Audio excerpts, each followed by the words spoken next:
ఎలా ఉన్నారండి? ఇండియన్ డైరీకి స్వాగతం. అసలు మన తెలంగాణ రాష్ట్రం ఏర్పడకన్నా ముందు దాని ఆకారం ఎలా ఉండేది? ఎన్ని జిల్లాలతో ఉండేది? అలానే ఇప్పుడొచ్చిన మార్పులు, చేర్పులు ఏంటి? అనేది ఈ వీడియోలో తెలుసుకుందాం. కృష్ణ ఇంకా గోదావరి నదుల మధ్య ఉండేటువంటి ప్రాంతాన్ని తెలుగు గానం అనేవారు. తెలుగు గానం. గానం అంటే పాట. అంటే తెలుగు మాట్లాడేవారు అని అర్థం. అదే కాలక్రమేణా తెలంగాణగా మారింది. ఇది పైన నుండి ప్రస్తుత సంభాజీనగర్ అంటే ఒకప్పటి ఔరంగాబాద్ నుండి కింద బంగాళాఖాతం దాకా ఉండేది. అప్పట్లో బ్రిటిష్ వారితో జరిగిన ఒప్పందం ప్రకారం సర్కార్ జిల్లాలను బ్రిటిష్ వారికి అప్పగించడం అనేది జరిగింది. ఇంకా ప్రస్తుత రాయలసీమ ప్రాంతాన్ని ఆనాడే దత్తమండలాలుగా అది కూడా బ్రిటిష్ వారే స్వాధీనం చేసుకున్నారు.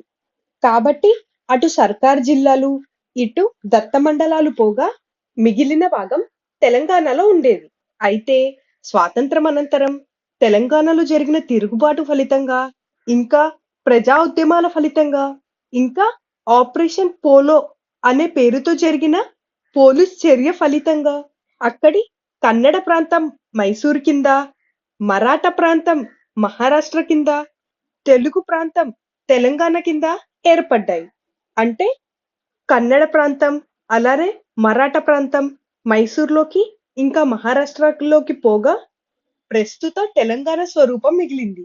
ఆ తరువాత పొట్టి శ్రీరాముల ఆత్మ బలిదానంతో మద్రాసు రాష్ట్రం నుంచి ఆంధ్ర విడిపోవటం వలన అది భాషా సంయుక్త రాష్ట్రంగా ఉండాలని పెద్ద మనుషుల ఒప్పందం ద్వారా కర్నూలు రాజధానిగా ఏర్పడిన ఆంధ్ర, తెలంగాణతో విలీనమై హైదరాబాదును రాజధానిగా చేసి 1956లో కొత్త ఆంధ్రప్రదేశ్‌గా ఏర్పాటు చేయడం జరిగింది.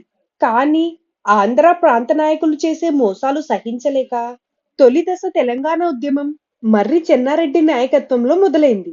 తరువాత 1969లో కొత్తగూడెంలో జరిగిన బలిదానంతో ఈ ఉద్యమం ఉవ్వెత్తున ఎగిసిపడింది.